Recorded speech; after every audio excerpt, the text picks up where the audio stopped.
एक तीर एक कमान, सौ आदिवासी एक समान, अबुआ देशम अबुआ राज, क्रांति अमर रहो अमर रहो।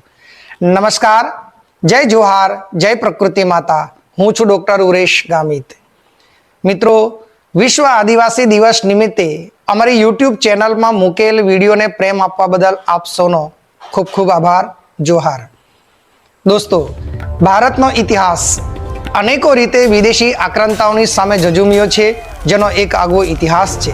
जो कि कर्मनी कठिनाई कहीए तो कठिनाई, पण आजे तो आदिवासी जननायको एवा महानायकोनो इतिहास स्पष्ट होवा छतां इतिहासना पाना परथी अदृश्य करायो छे। त्यारे नवा संशोधनो अने पुरावाना आधारे इतिहास नवा स्वरूपमां लखातो थयो छे, एनो आनंद छे।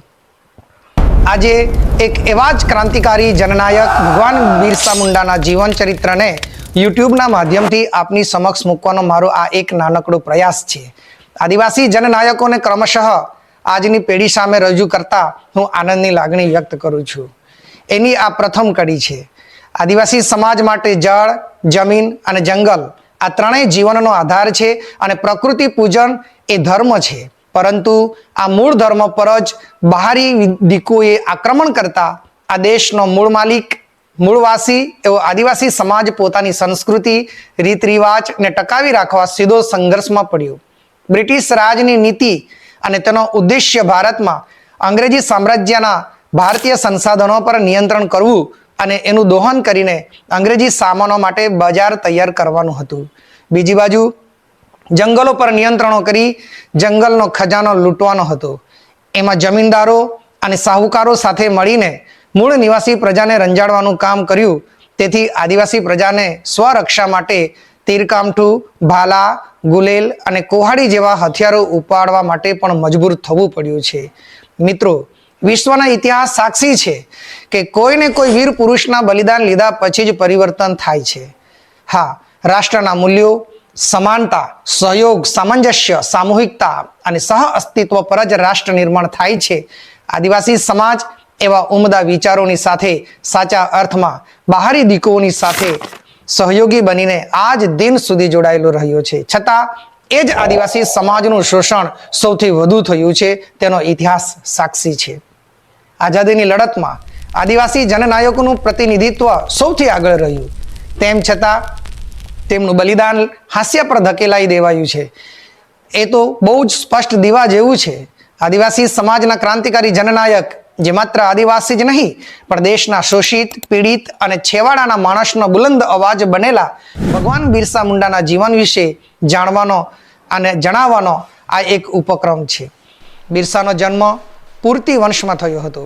વર્ષો પહેલા યોગ્ય નિવાસની શોધમાં તેઓ દોમદાગાળા નદી પાસે આવ્યા હતા। પૂર્તિ વંશના ચુટુ હરમ અને નાગુ નાગ કે જેના નામ પરથી છોટા નાગપુર નામ પાડવામાં આવ્યું। બિરસાના દાદા ઉલી હાતુમાં આવીને વસ્યા હતા।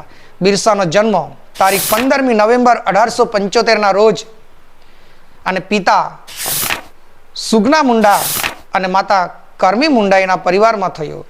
મુંડા સમાજ સંગીત અને નૃત્યના પ્રેમી હોવાથી બિરસાનો ઉછેર પણ આવા સંગીતમય વાતાવરણની વચ્ચે થઈ રહ્યો હતો।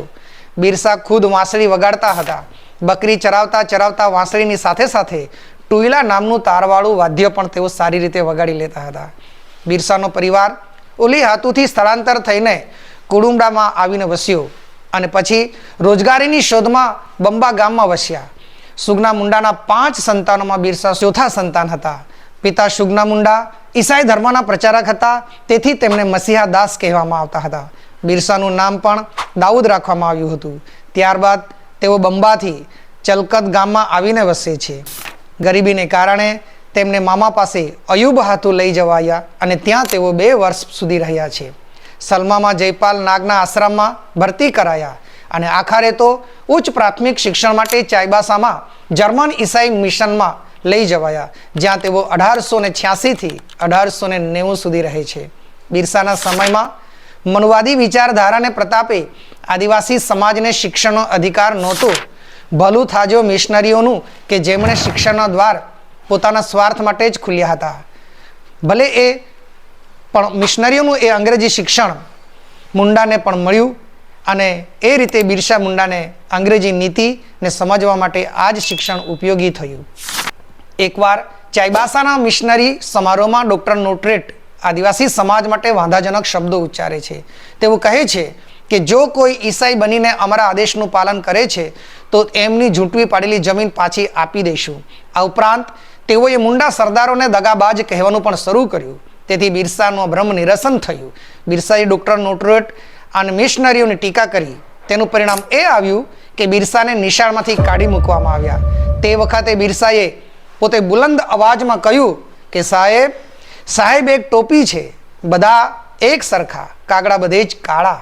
એમ કહીને જર્મન મિશનરીનું સભ્યપદ બિરસા મુંડાએ કાયમને માટે છોડી અને રોમન કેથોલિક ધર્મનો સ્વીકાર કર્યો. પરંતુ બિરસા ત્યાં પણ વધુ સમય ન ટક્યા અને નિરાશ થઈને પાછા પોતાના જ આદિ ધર્મમાં આવી જાય છે. જો કે છોટા નાગપુર ક્ષેત્રમાં ઈસાઈ મિશનરીઓના શિક્ષણ પ્રચારનો લાભ બિરસાને મળ્યો અને તેથી અંગ્રેજો, જમીનદારો અને સાહુકારની રાજનીતિને સમજવાનો લાભ પણ થયો. જો કે તેનાથી આદિવાસીઓને નુકસાન થયું. અંતે 1890માં બિરસાના પરિવારે ચાઈબાસા છોડી દીધું અને 1891માં બંદગાંવ ગયા. બિરસાને બંદગાંવમાં એક વિદ્વાન વ્યક્તિ આનંદ પાંડે સાથે મુલાકાત થાય છે અને તેઓ ગેરમુંડા આદિવાસી જમીનદાર જગમોહનસિંહને ત્યાં મુનશી હતા. તેઓએ બિરસાને વૈષ્ણવ ધર્મ, રામાયણ, મહાભારત અને આયુર્વેદ વિષયનું જ્ઞાન આપ્યું. આનંદ પાંડે પાસે બિરસા મુંડા 3 વર્ષ સુધી રહે છે અને જનોય ધારણ કરી માંસાહારનો ત્યાગ કરે છે. તે પછી તેઓ ત્યાંથી તુલસી, ચંદન અને આદિ પોતાના જીવનમાં આત્મસાત કરી અને એ તરફનું જીવન જીવવા પ્રયત્ન કરે છે. અને એ સમય પછી એ જ ગાળામાં વન અધિનિયમ હેઠળની સરકારી માલિકીની જમીનને સુરક્ષિત વન ઘોષિત કરી દેવાતા સમગ્ર આદિવાસી સમાજ રોષે ભરાઈ હતી.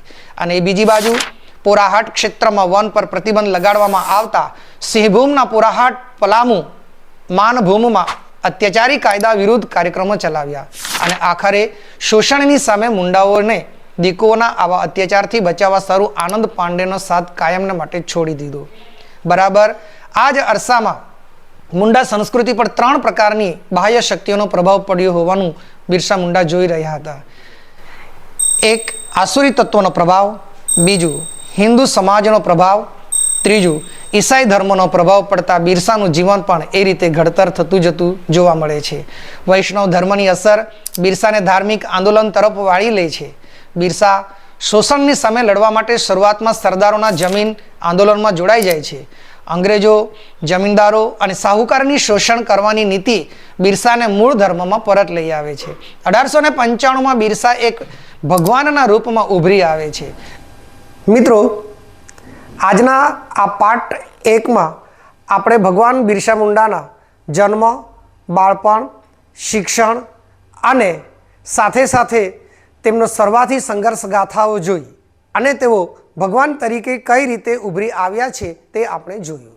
મિત્રો, હવે પછીના પાર્ટ 2માં આપણે બિરસા મુંડાના અંગ્રેજો સાથેના સીધા સંઘર્ષો અને અંતિમ લડાઈ અને એ પણ દેશને માટેની શહીદીની ગાથા આપણે જોવાના છીએ.